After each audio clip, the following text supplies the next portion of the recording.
Pleasant greetings, y'all. Proud Filipina Charms Espina here. Who remembers somehow when it began as it unfolded from halfway across the planet on our TV screens? It was supposed to last no more than 2 days. And yet by the dint of courage and persistence and a lot of help of friends and allies, the former Soviet Republic has managed to stay free and survive Russia's attempts to take over. In today's VOA Inside presentation, the recap of events from when it started in late February of 2022 to early this year in year 2 of Russia's war on Ukraine.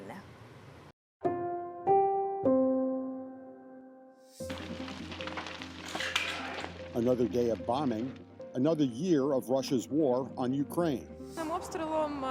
With each shelling, we only become stronger. We adapt it. We survive every day. Ukraine's resistance, its resilience, and its refuge. Now, the inside story, Russia-Ukraine, year 2.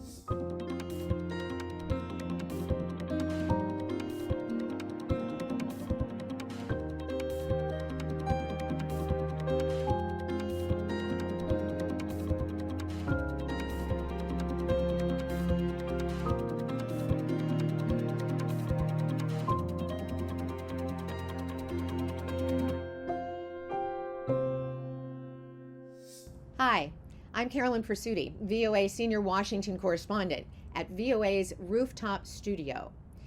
Marking 1 year of Russia's war on Ukraine is in itself remarkable. Most analysts and experts expected Moscow's military to march into Kyiv relatively quickly. Ukraine's tenacity is now being fortified with weapon systems from the United States and NATO. There are questions, though, about the depth of the political will to keep spending billions of dollars to supply Ukraine. But there is no doubt about the will of Ukrainians to fight and defeat the Russians. Ahead, you will see their resolve, how they are surviving day by day, and discover the ripple effects the war is having around the world. We'll start close to one of the war's front lines, the city of Kupiansk in northeastern Ukraine. Russian forces occupied it from the war's start until it was liberated in early September, but Russia wants it back and has bombed the key railroad town daily since its latest offensive began in late January. Jan Boshat shows us the struggle for those who left the town.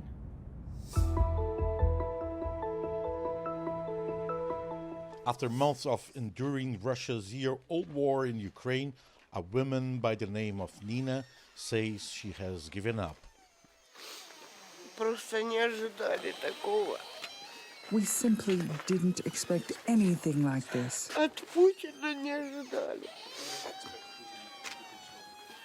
For the past weeks, the bombing has been too constant, too hard, too close. Vitaly, ты? This person wants to be evacuated. Can you write down the details? She can't use her phone. I'm passing the phone. Good afternoon. Can I go on Monday? 1 week before this war entered its second year, Nina decided to leave the life she had built here since 1993, when she came from a small village on the Romanian border. The bombings never stop. I'm still alive because a power plant was close to us, which protected us. But now, I don't know anymore. It's time to go. The Russians have been bombing Kupiansk daily for the past month, sometimes all day long. Destruction is everywhere, and many here believe the city may be doomed to a fate like Bakhmut, where Russians and Ukrainians have been fighting street by street, house by house, for months. Kupiansk is a strategic city. It is an important railway hub connecting the entire northeast of Ukraine with Russia. But bombs are only part of the problem here. The local citizens are on the edge of a humanitarian catastrophe, have lost their jobs, and have no means to live anymore. Ivan Azonov oversees civil defense in Kupiansk. He says Promises of help from the United Nations and other Western organizations have yet to arrive. Things are becoming worse. We need the help from our Western partners to hold, and don't let them to move further. Local humanitarian aid organizations have tried to offer some relief to the Kupianski's 16,000 residents. In this kitchen, 6,000 meals are served every day. For many, this is the only food they get. The problem is not food. The problem is money. People have lost their jobs. Without money, there's simply no easy way out. Many are forced to stay. Larissa Poliakova and her father, Ivan Zaika, have lived in a basement for 3 months. There are no jobs. I'm living on my dad's pension. Larissa once worked in a small clothing factory, but like most businesses around here, the factory closed. Her father is almost blind following a stroke and can barely sleep with the constant sound of artillery. Ну, вообще плохо. Нет здоровья. И здоровье тоже. He keeps saying that to live like this, it's better to be dead. Так жить, так лучше умереть. Not far from there, a man ignores the sound of artillery and tries to catch a fish at this frozen river. Somehow, life goes on in Kupiansk. Jan Boesha for VOA News, Kupiansk, Ukraine. U.S. Treasury Secretary Janet Yellen visited Kyiv earlier in the week, echoing American support for Ukraine for, quote, as long as it takes. Estimates to rebuild Ukraine run from $350 billion to $1 trillion. Amid the devastating attacks by Russia, Ukrainians are determined to see better days. From Kyiv, VOA Eastern Europe Bureau Chief Miroslava Gangadze gives us a glimpse of Ukraine's persistent resistance. Russia's full-scale war has taken an enormous toll on Ukraine, its infrastructure, and on the Ukrainian people. The National Democratic Institute says 37% of Ukrainians who took part in a study said they had lost a friend or family member since the war began a year ago. Still, Ukrainians remain hopeful about the future, says Institute Director Martin Valetsky. Against this background of terrible, difficulties, Ukrainians remain very optimistic. There is a strong level of support for the leadership, and there is hope that within international support, this war would be over soon. Valetsky says Russia has used disinformation to try to divide Ukrainians and convince them the West is not committed to their country. But Valetsky says this strategy has backfired. 92% of Ukrainians would like to see Ukraine being a member of the European Union. 87% would like Ukraine to join NATO. And this is a very solid support which we've seen over the last year. It's amazing to see how pro-European, pro-NATO Ukrainians are. I've never seen anything like this in my history. Ukrainian political analyst Mykola Davydyuk agrees. Russian invasion make NATO and EU fantastically popular in Ukraine, and the people understood that our unique way is only into the West, and we are moving that direction very fastly. Meanwhile, ordinary Ukrainians say they are strong and resilient after a year of war and sustained missile attacks by Russia. On the 24th, everyone just came together and demonstrated that we really are one nation and that we don't want it. With each shelling, we only become stronger. We adapt it. We survive every day. This makes us stronger, and we only show the enemy that we are not afraid of anything. After 1 year of full-scale invasion of Ukraine and 9 years of war, this wall of remembrance honoring Ukrainian heroes who died defending their country is running out of space. A few days ago, U.S. President Joseph Biden came here to pay tribute to Ukrainian sacrifice. Russia is trying to wear down Ukrainians' resistance with prolonged war and regular missile attacks. But those techniques have not been effective. They make Ukrainians more resilient. As the war drags on and evidence of Russian war crimes in liberated territories becomes known, public opinion research shows Ukrainians are overwhelmingly committed to victory and the liberation of their occupied territories. While the Ukrainian human sacrifice of this war is growing, it makes Ukrainians even more determined to defeat Russia and join the Euro-Atlantic community. Miroslava Gongadze, VOA News, Kyiv, Ukraine. Poland has been the first stop for millions of Ukrainians fleeing the war, with more than 1.5 million still there.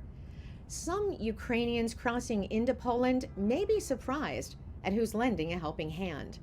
Our Henry Ridgewell is on refugee watch in the border town of Przemysl, Poland. Maria Kruchkova says volunteering helps relieve her feelings of guilt as a Russian national. When Russia launched its invasion of Ukraine a year ago, she left her home city of Syktyvkar and came to the Poland-Ukraine border to help the refugees. I need to help someone, and that's why I was trying to find volunteering programs somewhere in Poland. The first time I came here, I was quite afraid to tell people that I'm Russian because I felt a lot of feelings at that time, and I felt guilty. Sometimes it scares people, sometimes they're really happy. But now I realized that people from Ukraine, they need to know that there are a lot of Russians who are against the war and who support them. The charity Russians for Ukraine runs a refugee shelter in this building close to the Ukrainian border. Among those staying here is Anna Sulmia and her family, who fled to Poland from Dnipro, not far from the Ukrainian front lines. I really appreciate their support in the first place, despite the fact that they're Russian. In every nation, every population, there are some who are not good. 77-year-old Mikola Ivanovich has also been forced to flee his home. At first, he could not believe that Russia would wage war on Ukraine, so he stayed put. But a year into the war, Ivanovich says he has learned the true nature of Russia's invasion. This is the eradication of the race. They want to eradicate Ukraine. They are not fighting, they are just exterminating the people, to erase Ukraine. The Russian volunteers say they will continue to help Ukrainian refugees as long as they are needed. But for Kruchkova, that may not be easy. Her Polish visa will soon expire. Recently, I got a message, a letter saying that I can be a national threat to Poland, and that's why probably they're not going to give me a permission to stay, but I'm just waiting for it to be confirmed or not, and then we'll decide what to do. Because right now, I cannot go to Russia because probably I will be in jail. Kruchkova says she will apply for political asylum if she is refused permission to stay. Her flight to safety is one of choice, not survival. But like the Ukrainian refugees, she and thousands of other Russians are also fleeing the regime of Russian President Vladimir Putin. Henry Ridgewell for VOA News, Przemysl, Poland. A year after Russia invaded Ukraine, the aftershocks are still reverberating around the world, from commodity markets to local markets. High costs of staples, fuel, and fertilizer are worsening global hunger, which was already deteriorating from the COVID-19 pandemic. More than 140 million people relied on aid from the World Food Program in 2022, a new high. That tops the record WFP set in 2021. When World Food Program sets records, it's not a good thing for the world. We have been setting record after record after record. The war and COVID have created a compound crisis, with one factor spilling into another.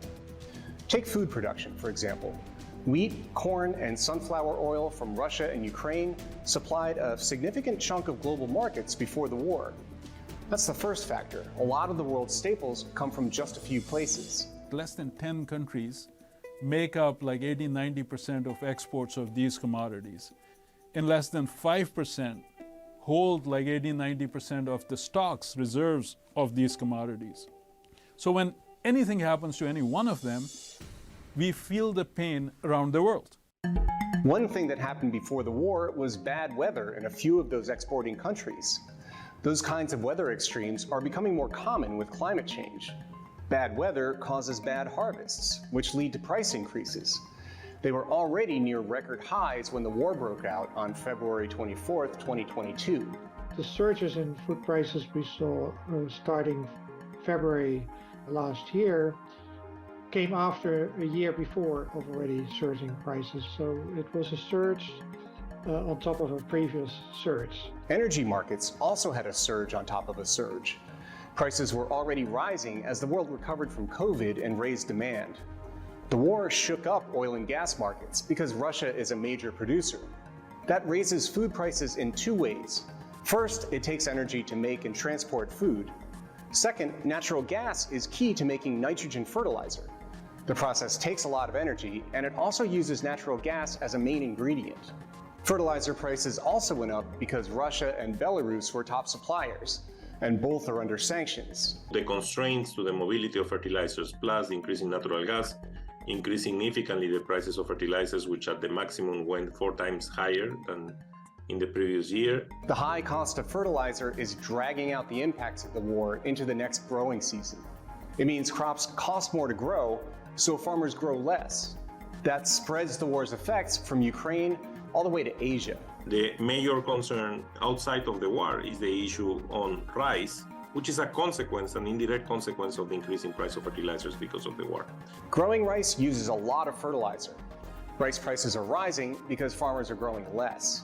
And the impacts don't stop there. Where we've seen some more visible effects, even though that average fertilizer usage is low, is in Africa. Many governments in sub-Saharan Africa subsidize farmers' fertilizer costs. That buffer is being taken away because governments could no longer afford to keep up the subsidies. So farmers will grow less in some chronically food insecure countries.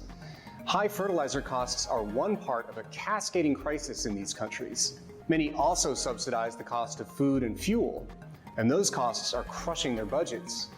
These governments already took on a lot of debt to deal with COVID, so budgets are reaching the breaking point. More than half of the world's low-income countries are on the brink of default or have already done so. The value of their currencies has shriveled, which makes matters worse because anything they import costs more. If you are a poor country, if you have high debt, if you happen to import your food, fuel, and fertilizer, you're still in big trouble.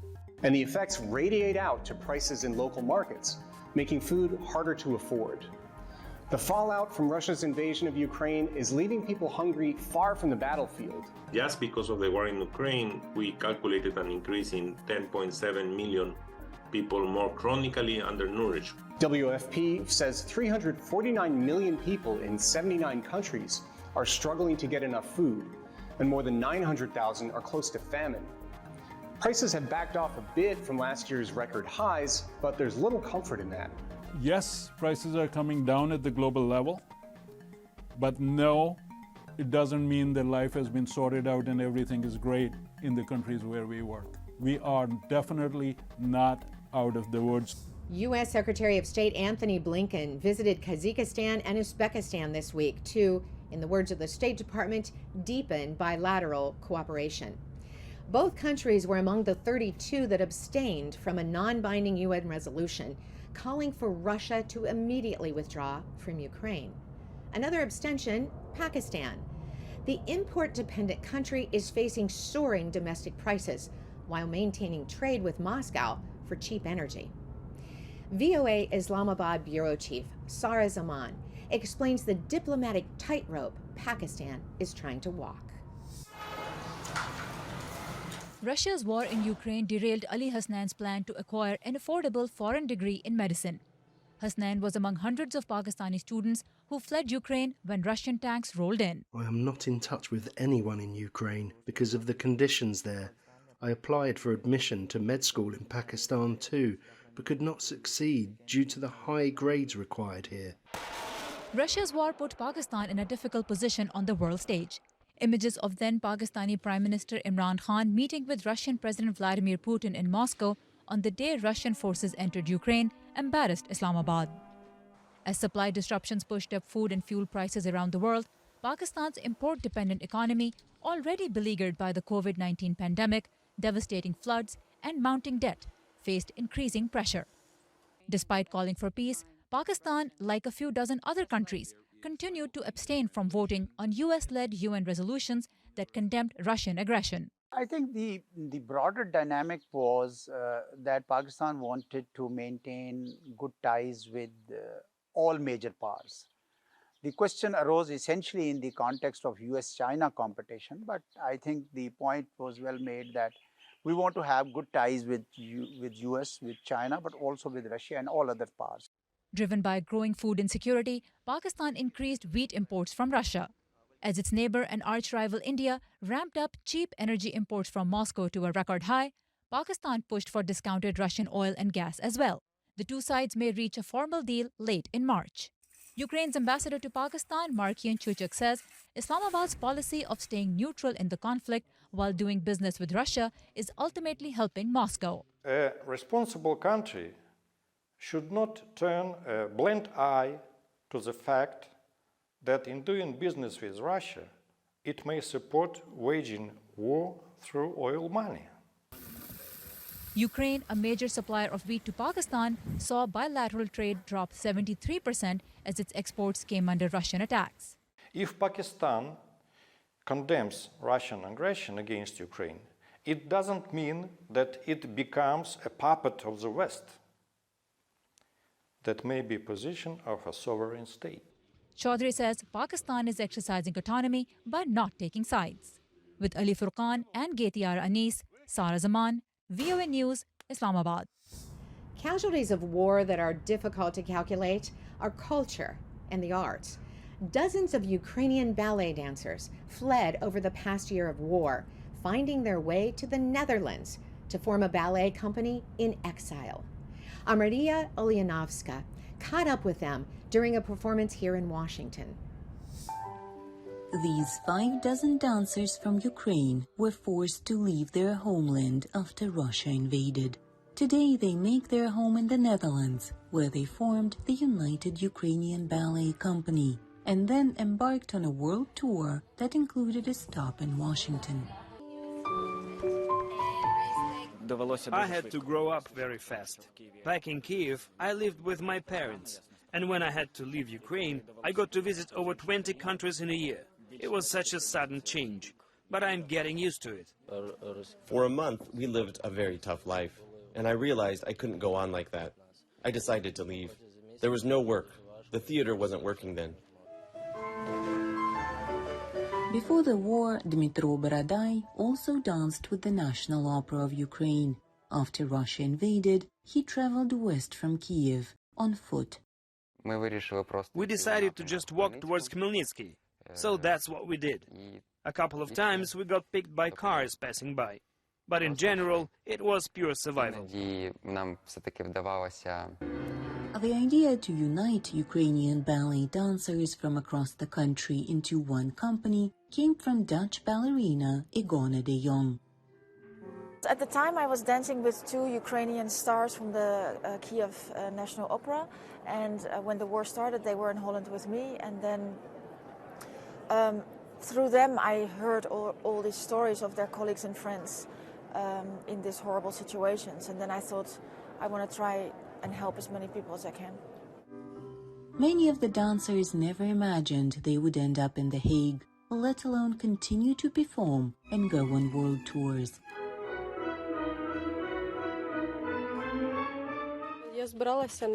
I was going to go to France for a tour. I didn't take anything with me, just some winter clothes. Despite never having worked together, dancers say they come together with something in common. They all, and myself and my wife, our families are in Ukraine, so it's constant worry. Every morning starts with checking the news, just to make sure that your loved ones are okay. It's hard. And no words speak louder than the beauty and sincerity of the ballet that these different artists with one shared story made happen. For Maria Ulyanovska, Lena Rice, VOA News. That's all for now. Stay up to date with all the news at voanews.com. Follow us on Instagram and Facebook at VOA News. And follow me on Twitter at CarolynVOA. Catch up on past episodes at our free streaming service, VOA Plus. For all those behind the scenes who brought you today's show, I'm Carolyn Pursuti. We'll see you next week for another The Inside Story.